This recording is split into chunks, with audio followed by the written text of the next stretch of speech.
Hello everybody, welcome back to our YouTube channel Newton. I hope आप सब अच्छे होंगे और आपकी सीईटी की प्रिपरेशन आप लोगों ने शुरू कर दी होगी और आप लोगों के दिमाग में सिर्फ एक ही एम होगा कि हमको निकाल देना है सीईटी, चाहे कुछ भी हो जाए। ठीक है, तो आज की वीडियो में मैं बात करने वाली हूँ कि मेरा कौन सा सब्जेक्ट वीक था। मेरा फिजिक्स वीक था, तो मैंने कैसे ओवरकम किया था।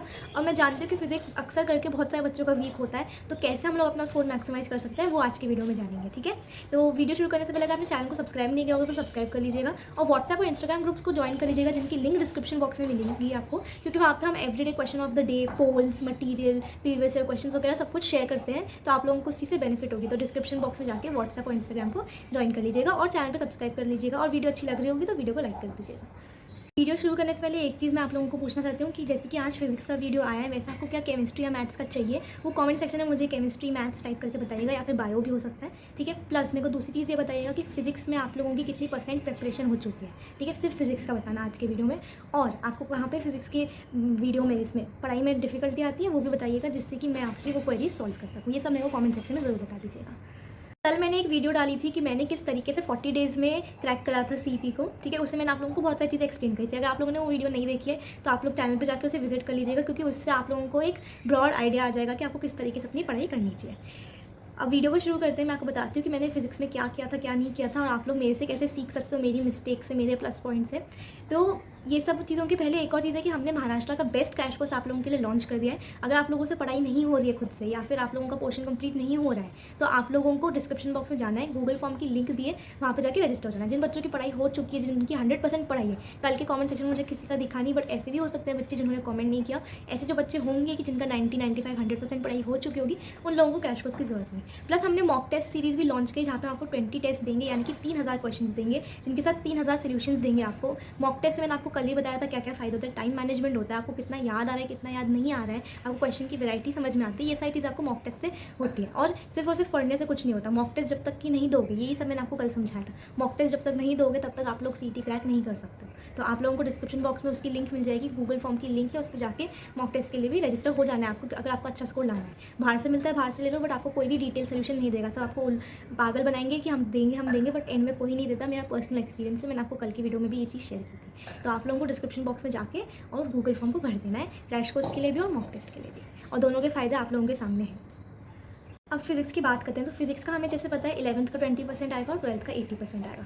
प्लस हमें ये भी पता है कि 11th की जो फिजिक्स होती है वो थोड़ी सी ज़्यादा टफर साइड में होती है एज़ कम्पेयर टू 12th। ठीक है, तो हम 11th की फिजिक्स को अभी के लिए साइड में रख देंगे। हम 12th की फिजिक्स पे फोकस करेंगे। उसमें भी हम सबसे पहले कौन से चैप्टर से फोकस करेंगे, हम थेरोटिकल चैप्टर से फोकस करेंगे, जिनमें न्यूमेरिकल्स अगर होंगे भी तो बहुत ईजी होंगे और ज़्यादा से ज़्यादा थ्योरी होगी। ऐसे कौन से चैप्टर्स आपके सेमी कंडक्टर्स, आपकी 12th स्टैंडर्ड के जो लास्ट के चैप्टर्स है, कौन से semi conductors, atoms, molecules, nuclear, radio activity, ये सारे जो आपके पीछे के 4-5 चैप्टर्स होते हैं ना, वो पूरे थेरोटिकल बेस्ड होते हैं। एक आधे दो न्यूमेरिकल होते हैं जो कि बहुत सिंपल होता है अंडरस्टैंड करके। हाँ, हमारा टारगेट सबसे पहले वो होगा। मेरी खुद की फिजिक्स इतनी ज़्यादा वीक थी, तो मैंने क्या किया था, मैंने पहले थ्योरी के सब्जेक्ट्स कर ली थी, जिससे कि अगर 5-6 क्वेश्चंस भी आते थे एटलीस्ट मैं उनमें मिस्टेक ना करूँ। ठीक है, तो मैंने सबसे पहले ये चीज़ की थी। मैं आपको भी ये सजेस्ट करूँगी, थेरोटिकल चैप्टर्स पहले कर लो। कैसे करना है, अपनी स्टेट बोर्ड बुक से या एनसीईआरटी से आपको पढ़ लेना है। ठीक है, क्वेश्चन सॉल्व करने हैं, प्रीवियस ईयर क्वेश्चन सॉल्व करने हैं, फॉर्मूला बुक बनानी है या फिर शॉर्ट नोट्स की बुक बनानी है, जिसके अंदर आपको लिखना है। खुद से हो रहा है तो करो, नहीं होता है तो आपको मैंने बताया कि आपको डिस्क्रिप्शन बॉक्स में जाके क्रैश कोर्स पे रजिस्टर करना है। मैंने और सर ने आपको बहुत अच्छे से पढ़ाया है। ठीक है, अगर आपसे खुद से नहीं हो पा रहा है तो। और स्पेशली ये जो थेरोटिकल चैप्टर्स है, इनको पढ़ते पढ़ते बहुत नींद आती है। ठीक है, या फिर हमें समझ में नहीं आता कि क्या चीज़ इंपॉर्टेंट है और क्या चीज़ नहीं। तो हमने क्रैश कोर्स के अंदर ये चीज़ बहुत अच्छे से बताई है कि कौन से पार्ट में से क्वेश्चन आ सकते हैं, कौन से में से नहीं आ सकते। प्लस उसको प्रीवियस ईयर क्वेश्चन पर अप्लाई करके भी आपको दिखाया। तो आप लोग इसके लिए डिस्क्रिप्शन बॉक्स में जा सकते हो। तो पहला स्टेप हो गया, ईजी थेरोटिकल चैप्टर्स आपको कंप्लीट करने हैं। ठीक है, नेक्स्ट स्टेप आपका ये है कि फिजिक्स के लिए आप लोगों को एक फॉर्मूला बुक होनी बहुत ज़रूरी है, जिसमें सिर्फ और सिर्फ फॉर्मूला होंगे। एक दूसरी बुक होनी ज़रूरी है जिसके अंदर आपने न्यूमेरिकल सॉल्व करोगे, आपके सारे न्यूमेरिकल सॉल्व करेंगे। और एक तीसरी टाइप की बुक होनी चाहिए आपके पास, जिसमें कि नए टाइप के फिजिक्स के न्यूमेरिकल्स या फिर टफ टाइप के, या जिनमें कुछ अलग टाइप का लॉजिक है, वो नोट डाउन किए हुए होने चाहिए। ऐसे करके 3 बुक्स आपके पास होनी चाहिए। ठीक है, और थ्योरी लिखने की ऐसा ज़रूरत नहीं, बट अगर आपको लगता है तो आप अपनी थ्योरी के लिए भी एक शीट बना सकते हो। ठीक है, ये 4 बुक्स आपके पास होनी चाहिए। ठीक है, सेकेंड स्टेप आपका बुक्स का हो गया।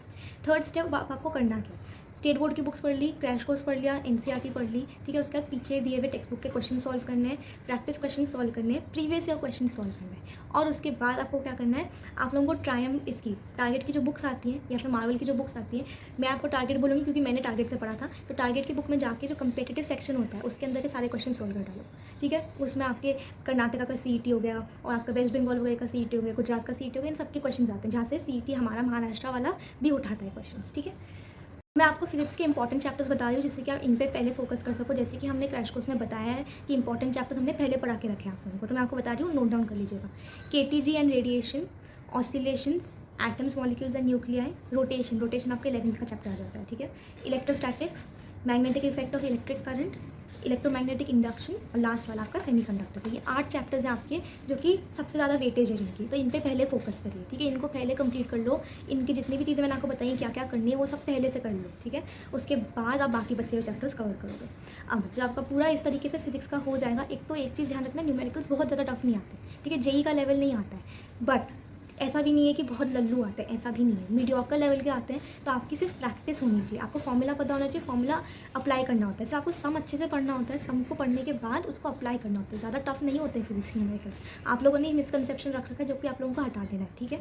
और ये होने के बाद आप लोगों को full length mock test series में ज्वाइन हो जाना है, जिससे कि आप लोग जितना भी आपने पढ़ा है, ठीक है, सब्जेक्ट वाइज पढ़ा है, तो आप लोग उसको अप्लाई करके देख सकते हो एक्चुअल टेस्ट में कि आपको याद भी आ रहा है क्या, या फिर आप नॉलेज अपनी जो सीखी थी वो कर पा रहे हो या नहीं, ठीक है। तो उसके लिए लेकिन सोल्यूशन होना ज़रूरी है, क्योंकि अगर हमें नहीं आ रहा है कोई क्वेश्चन तो हम सोल्यूशन को रेफर करके सीख सकते हैं, समझ सकते हैं, ठीक है। तो ये चीज़ मैंने खुद ने अपने हाथों से डिज़ाइन करी है, बहुत अच्छी तरीके से मैं आपको गारंटी दे सकती हूँ इस बात की। उसके लिए लेकिन आपको डिस्क्रिप्शन बॉक्स को विजिट करना पड़ेगा, गूगल फॉर्म की लिंक भरनी पड़ेगी। तो इस तरीके से मैंने मेरा फिजिक्स इंप्रूव किया था। एक तो मैंने अपना डर निकाला था फिजिक्स के प्रति, मैं बिल्कुल अपना डर निकाल लिया था। मैं सोचा था कि I can do it, I will do it and I have to do it. और मैं चाहती हूँ कि आप लोग भी यही स्ट्रैटेजी को अपने दिमाग में रखें, ठीक है। बार बार इस चीज़ को रिपीट करो। दूसरा, थ्योरेटिकल चैप्टर्स पहले करो। तीसरा, इंपॉर्टेंट चैप्टर्स उसके बाद करो। Previous year questions, examples, theory और आपके टारगेट बुक में से कंपेटिटिव सेक्शन और मॉक टेस्ट, ये आपका होना चाहिए। ये सब करने के बाद आई एम श्योर कि इस वीडियो को जो भी लोग बच्चे देख रहे होंगे, किसी का भी फिजिक्स का पेपर खराब नहीं जाएगा। फिर भी आपको कुछ डाउट होता है फिजिक्स से रिलेटेड तो कमेंट सेक्शन में ज़रूर बताइएगा, ठीक है। मिलते हैं अगले वीडियो में, तब तक के लिए take care, study well and thank you.